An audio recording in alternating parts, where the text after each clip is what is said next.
नमस्कार. मी किशोर धारगळकर आणि आपण पाहतात धारगळकर मीडिया नेटवर्क. मित्रांनो, अमेरिका इस्रायल विरुद्ध इराण हे जे युद्ध आहे ते आता एका निर्णायक मोडवरती आलेलं आहे, वळणावर आलेलं आहे असं म्हणायला हरकत नाही. याचं कारण असं की इराण अनेक मिसाईल्स सोडते आहे, अनेक देशावरती सोडते आहे.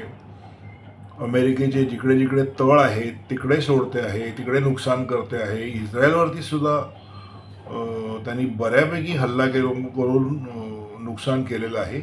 पण हे सगळं होत असताना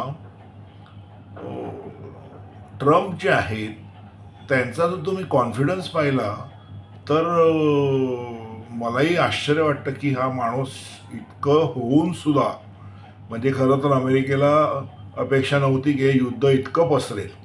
पण इराणने जी आयडिया केली की त्यांनी अमेरिकेचे जिथे जिथे इंटरेस्ट आहेत तिथे तिथे बॉम्बिंग केलं आणि तिथल्या देशांना विचार करायला प्रवृत्त केलं की तुम्ही जर अमेरिकेच्या बाजूने जाल तर तुमच्यावरती हल्ला होऊ शकतो. ही फार मोठी घटना आहे मित्रांनो.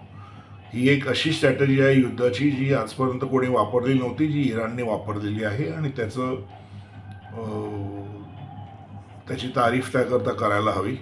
असो, आता मित्रांनो, हे सगळं होत असताना आपल्या सर्वांचं लक्षात येईल की इराण हा काही अमेरिका इतका बलाढ्य देश नाही आहे किंवा तो इस्रायली नाही आहे ज्याला असंख्य इतर देश जे आहेत ते मदत करत आहेत. असा काही इराण नाही आहे.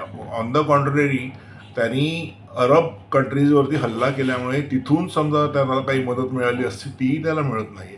असं असताना सातत्याने तो मिसाईल आणि बॉम्बिंग करतो आहे. तर ही सगळी त्याच्याकडे हत्यारं येत आहेत, मिसाईल्स येत आहेत, ही कुठून येत आहेत, त्याला कोण पुरवठा करतो आहे? आपल्याला आठवत असेल की जेव्हा रशिया आणि युक्रेनचं युद्ध जे अजून चालू आहे त्याच्यामध्ये रशियाचं भरपूर नुकसान झालं, भरपूर आर्थिक नुकसान तर भरपूर झालं. पण त्या युक्रेनच्या मागे उभं कोण होतं? तर नाटोचे जे देश आहेत, नाटोचे जे सदस्य आहेत ते देश. पण त्यापेक्षाही सगळ्यात जास्त हिरिरीने त्यांच्या बाजूने कोण उतरलं? तर अमेरिका. आणि अमेरिकेने डायरेक्टली युद्धामध्ये भाग घेतला नाही युक्रेन आणि रशियाच्या, पण मदत मात्र निश्चित पडद्यामागून केलेली आहे आणि भरपूर केलेली आहे, ज्याच्यामुळे रशियाचं नुकसान होईल. आता असं आहे की आपल्याला सगळ्यांना जो प्रश्न पडलेला आहे की इराणकडे इतका पैसा कुठून येतो हे युद्ध चालू ठेवायला, तर त्याचं उत्तर असं आहे की हा सगळा पैसा म्हणा किंवा ही हत्यारं म्हणा किंवा हे जे काही मिसाईल्स आहेत ह्या सगळ्यांचा पुरवठा त्याला रशियाकडनं होत असेल. अर्थात त्याला एक चीनची पण बाजू आहे, पण आज आपण रशियापुरतं बोलूया. आणि रशियानी हे दाखवून दिलेलं आहे की तुम्ही जर युक्रेनला मदत कराल, ट्रम्पना दाखवून दिले आणि अमेरिकेला की तुम्ही जर युक्रेनला मदत करून आमचं नुकसान कराल तर आम्ही इराणला मदत करून तुमचंही जबरदस्त नुकसान करून आणू. हे पुतीन यांनी दाखवून दिलेलं आहे ट्रम्पला. म्हणून मी टायटल म्हटलं की हर कुत्ते का एक दिन होता है. सगळ्यांना चान्स मिळतो की तुम्ही त्याचा बदला घेऊ शकाल जे तुमच्या विरुद्ध झालेलं. आपल्या वैयक्तिक आयुष्यात सुद्धा हे लागू होतं आणि हे दाखवून दिलं आहे पुतीननी की आजचा जो काळ आहे किंवा हे जे युद्ध आहे हे मी इराणला किंवा माझ्या वतीने इराण लढेल, मी उघडपणे येणार नाही. पण निश्चित इराण जे आहे ते अमेरिका आणि इस्रायल यांच्या तोंडाला फेस आणते आहे, हे मात्र निश्चित. अर्थात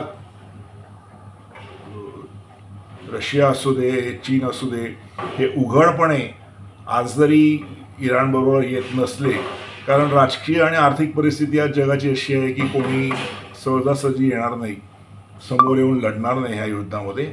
पण एवढं मात्र निश्चित की इराणने अमेरिकेला पुरेपूर धडा शिकवलेला आहे आणि मला वाटतं अमेरिका त्याच्यातनं काहीतरी धडा घेईल आणि पुढच्या वेळी अशा तऱ्हेचं जे काही साहस आहे ते करण्याचा प्रयत्न करणार नाही. असो मित्रांनो, युद्ध अजून काही दिवस निश्चित चालेल. आपण बोलू त्यातल्या अनेक कंगोऱ्याविषयी, घडामोडीविषयी.